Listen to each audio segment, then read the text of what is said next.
વખણાયેલો છે સોનામાં જી ઇન્વેસ્ટ કરવાનું, ગોલ્ડમાં.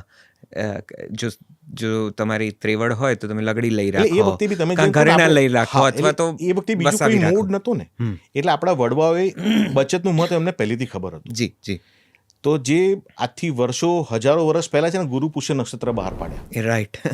કે વર્ષમાં 12 ગુરુ પુષ્ય નક્ષત્ર આવે, એટલે તમારી શક્તિ હોય ને ગુરુ પુષ્ય મૂત્રના દિવસે જઈને તમારે થોડું થોડું સોનું અક્યુમ્યુલેટ કરવું. સોનું એ ઓલ ટાઈમ ફેવરેટ છે, પણ એ બી જ્યારે તમને જરૂર પડે ને એ ત્યારે એ ગોલ્ડના પ્યોર સ્વરૂપમાં હોય ને તો જ કામનું છે. જો એનું ઘરેણું બની ગયું ને તો મેકિંગ ચાર્જ અને થઈને તમારી વેલ્યુ એ 10-20% ઓછી થાય જ ત્યાં ગાડી. એટલે ગોલ્ડ લેવું, રાખી મૂકવું, ફ્યુચરની જરૂરિયાત પડે. માન લો કે બેન દીકરીઓ છે કે એમના મેરેજનો પ્રસંગ આવશે તો આપણને ખબર હોય મારી પાસે બી ગોલ્ડનું ઇન્વેસ્ટમેન્ટ છે કે મારા જ્યારે બ્રધરની ડોટરનું મેરેજ આવશે ત્યારે અમારે અમુક ગોલ્ડની જરૂર પડશે, મારા દીકરાના મેરેજ માટે ગોલ્ડની જરૂર પડશે. જેટલી જરૂરિયાત હોય ને એટલું ગોલ્ડના સ્વરૂપમાં લઈને મૂકી રાખવું, નક્કર લઈ રાખવું. નક્કર લઈ રાખવું, દાગીનો નહીં લઈ રાખવાનો. અચ્છા, જ્યારે જરૂર પડે ત્યારે દાગીનો બનાવડાઈ લેવાનો સોનાથી. બરાબર. એટલે નક્કર સોનું વધારે ઉપયોગી છે હા, દાગીના કરતાં. દાગીના કરતા. કારણ કે કદાચ દાગીના તો બહુ ઓછો દાગીનામાં એવો કેવું સમય થાય આવશે કે કે વેચશો આજે તમે. જે બહેનોએ આથી 25 વર્ષ પહેલા બનાવ્યું હોય ને હા. ત્યારની ને અત્યારની જે બહેન દીકરીઓ છે ને એ લોકોને પહેરવાનું આખું ઘાટ બદલી ગયા હોય, લાઇટર વેટ થઈ ગયું હોય, નવી ડિઝાઇન થઈ ગઈ હોય, ત્યારે એ ઘરેણા લોકરમાં જ પડ્યા રહે છે. અને તમે કાઢવાના તો છો નહીં. અને એકવાર સોનું આપણે કેવું છે જનરલી આપણે કીધું કે સોનું ક્યારે વેચવું, જ્યારે બહુ જ જરૂર પડે ને ત્યારે વેચવું. હવે ક્યારે બહુ જરૂર તો એટલી બધી જીવનમાં પડે જ નહીં કે આપણે સોનું વેચવા જવું પડે. ભાગ્યે જ કોઈકના જીવનમાં એવો કોઈક કિસ્સો એવો થાય. કેવો કિસ્સો થાય એમ. એટલે તમે સજેસ્ટ કરો છો કે નક્કર સોનું લો, એટલે દાગીના. ગોલ્ડ જેટલી ફ્યુચરની જરૂરિયાત હોય ને, દાખલા તરીકે તમારા ઘરમાં બેન દીકરી છે, મેરેજનો પ્રસંગ આવવાનો છે, ત્યાં મારે ગોલ્ડની જરૂર પડશે, તો એ ગોલ્ડને ધ્યાનમાં રાખીને પહેલું એ બી તમે શરૂઆતના તબક્કામાંથી વિઝ્યુલાઇઝ કરીને થોડું થોડું ગોલ્ડ ભેગું કરશો ને, 1-1, 2-2, 5-5, 10-10 તોલા, તો એ બી ધીમે રહીને તમારું એ ફ્યુચરની જવાબદારી આખી વસ્તુ ઘટના છે ને એ ફ્યુચરને ફોરકાસ્ટ કરવાની અને પહેલેથી મેનેજ કરવાની. તો આ જે ગોલ્ડ બોન્ડ્સ નીકળ્યા છે, is it a good option? Gold bond નીકળ્યા નીકળ્યા હતા, હા. હવે બંધ થઈ ગયા. હા, હમણાં છેલ્લા 2-1 વર્ષથી કદાચ. સરકારે હવે બંધ કરી દીધા છે. જી. પણ એ that was actually a good option. અચ્છા. કારણ કે એ તમને 3%નું ઇન્વેસ્ટમેન્ટ પર રિટર્ન પણ આપતું હતું, અને જ્યારે મેચ્યોરિટી થાય એના ગોલ્ડ બોન્ડની 5 કે 7 વર્ષે ત્યારે માર્કેટ ભાવ જે હોય એ ભાવથી એ લોકો તમને પરત કરે. પણ અત્યારે ગોલ્ડના પ્રાઇસ બહુ જ ઇન્ફ્લેટેડ થઈ ગયા. એટલે સરકારે હમણાં રિસન્ટલી ગોલ્ડ બોન્ડ નવા બહાર પાડવાના બંધ કરી દીધા છે. એટલે જ્યારે ગોલ્ડમાં ઇન્વેસ્ટમેન્ટ તમારી જે જરૂરિયાત હોય એને ધ્યાનમાં રાખીને ચોક્કસ કરવું, અને વહેલા ધ્યાન રાખી અને પાછું એના ટુકડા પાડીને બી આયોજન કરવું કે 50 તોલા કે 30 તોલાની મારે જરૂર હોય તો મારે 20 વર્ષથી ધીમે ધીમે કાઢીને મારે કેટલું ગોલ્ડ લેવું એટલું ગોલ્ડ તમારે લેતા રહેવાનું. મેડિક્લેમની વાત કરી તમે. મેડિક્લેમ અને લાઈફ ઇન્સ્યોરન્સને આમ તમે એવું કીધું કે LIC બહુ હેલ્પફુલ નથી, એના કરતાં ટર્મ લાઈફ ઇન્સ્યોરન્સ વધારે ઉપયોગી છે. જી. અને મેડિક્લેમ પણ તમે બહુ મહત્વ દર્શાવ્યું. મેડિક્લેમ કારણ કે અત્યારે આપણું ઇન્ડિયામાં અત્યારે મેડિકલમાં ઇમ્પ્રુવાઇઝેશન બહુ જ થઈ રહ્યું છે, અને મેડિકલ ડે બાય ડે સારું થવાને કારણે મોંઘું પણ થયું છે. યસ. એટલે we have to prepare four અને એ છે ને દિવસે દિવસે મોંઘું થતું જવાનું. એટલે આપણી પાસે જે મેડિક્લેમ હોય ટ્રેડિશનલનો, અત્યારે તમે જૂનો પ્રાઇવેટ કંપનીનો ઇન્સ્યોરન્સ મેડિક્લેમ લીધો હોય તો એમાં 5 લાખ રૂપિયાનું ઇન્સ્યોરન્સ હોય, એમાં 5 લાખમાં તમે રૂમની કેપ છે ને 5,000 રૂપિયાની જ મળે. જ્યારે બીજી બધી કંપનીઓ પ્રાઇવેટ સેક્ટરની જે કંપનીઓ ઇન્સ્યોરન્સ આપતી હોય છે એ લોકોને રૂમ કેપિંગ નથી હોતું. બરાબર. તો એમાં એવું હોય કે ખાલી તમે સૂટ રૂમ ના લઈ શકો, બાકી તમારે પર્સનલ રૂમ જોઈતો તો 5,000, 6,000, 7,000 કોઈ પણ રૂમ તમે ત્યાં ગાડી લઈ શકો. પણ મેડિક્લેમના અત્યારે રિસન્ટલી આ વર્ષથી જ જેટલી સભાનતા વધી છે ને એના હિસાબે મેડિકલ કંપનીઓને બી ઘણું બધું સહન કરવાનું આવ્યું છે. એટલે એ લોકોની બી ઘણી બધી જગ્યાએ લોકોને હવે મેડિકલ થઈ જવાથી લોકો ટ્રીટમેન્ટ કરાવવા માંડ્યા છે.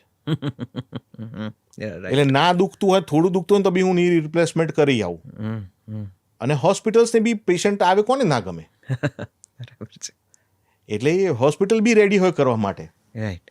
એટલે હમણાં રિસન્ટલી છેલ્લા વર્ષમાં મેડિક્લેમના પ્રીમિયમ લગભગ 25-30% જેવા વધ્યા છે. બરાબર છે.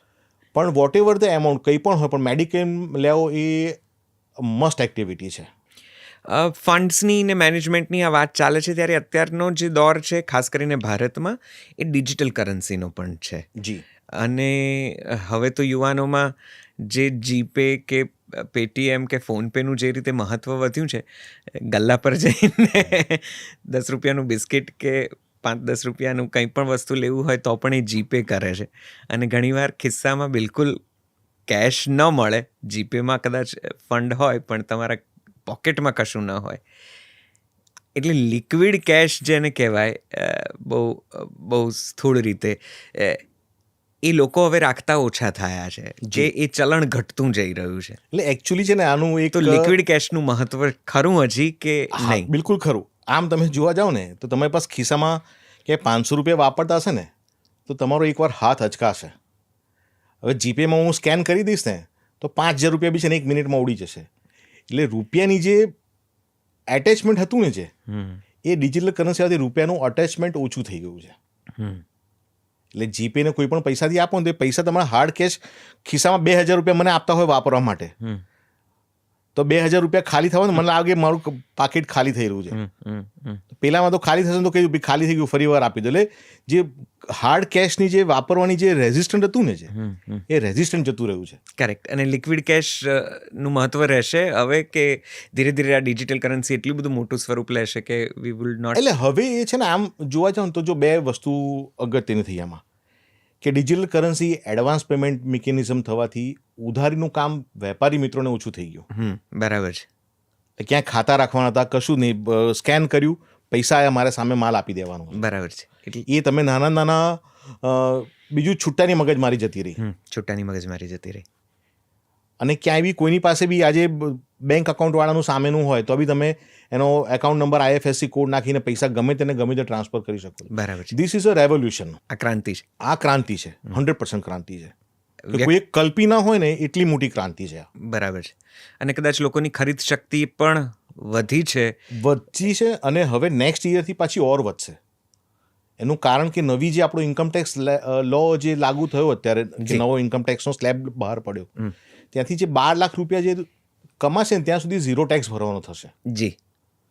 એટલે I think 60-70% people of the salary class છે ને એ આની અંદર સમાવેશ થઈ ગયા. બસ, તો આ વાતની જરા થોડી વધારે મને હાઇલાઇટ કરીને થોડી વધારે ફોડ પાડીને સમજાવો. ખાસ કરીને માર્ચ એન્ડ હોય અને નોકરિયાતોને બહુ એ અઘરો પડતો મંથ છે, કારણ કે આખા વર્ષનું કપાત થઈ જાય ને જે પણ તમારે ટેક્સ ભરવાનો હોય તમારી સેલેરીમાંથી નીકળી જાય ને લગભગ હાય થઈ જતું હોય છે મહિનાઓમાં.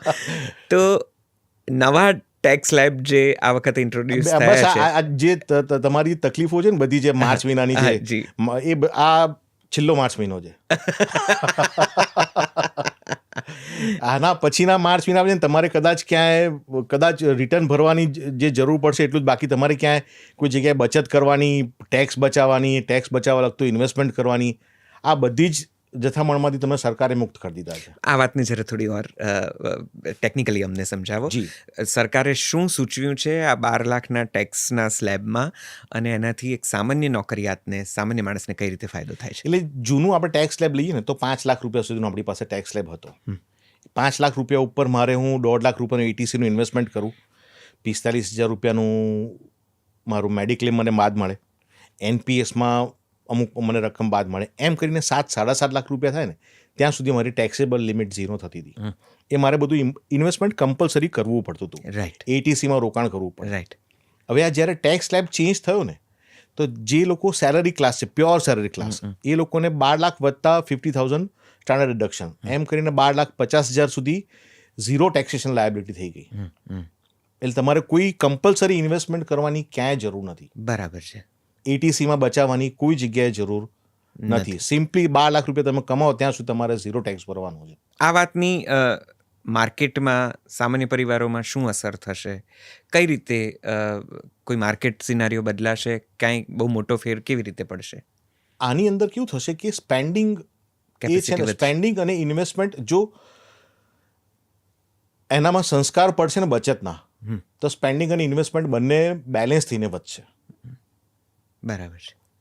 અધરવાઇઝ પૈસા બચે ને તો આવે ને પૈસા એટલે વેગ કરી જ જાય. લક્ષ્મી ચંચળ છે. હા, લક્ષ્મી ચંચળ આવે એટલે જતી છે. એટલે એને તમારે વિવેકપૂર્વક ઉપયોગ કરવો એમ. એટલે માત્ર બચતનું નહીં, રોકાણનું પણ મહત્વ રોકાણ મહત્વ છે. મહત્વનું છે. અત્યારે જે પ્રકારે આપણે લિક્વિડ એક બીજો અત્યારે નવો ઓપ્શન મને જસ્ટ યાદ આવ્યું, આ ક્રિપ્ટો કરન્સી વિશે થોડીક વાત કરો. કારણ કે ઘણા યુવાનોમાં એનો પણ એક હવે નવો ક્રેઝ ઊભો થતો જાય છે. They invest in the crypto market. અને મને તો ખેર ફાઇનાન્સમાં જ બહુ ઝીરો સમજણ છે, છતાં ક્રિપ્ટોમાં મારી પોતાની બી સમજણ છે ને બહુ જ ઓછી છે. એક તો જે વસ્તુ રેગ્યુલેટેડ ના હોય ને એમાં ઇન્વેસ્ટમેન્ટ ન કરવું. કારણ કે ક્રિપ્ટો કરન્સી એ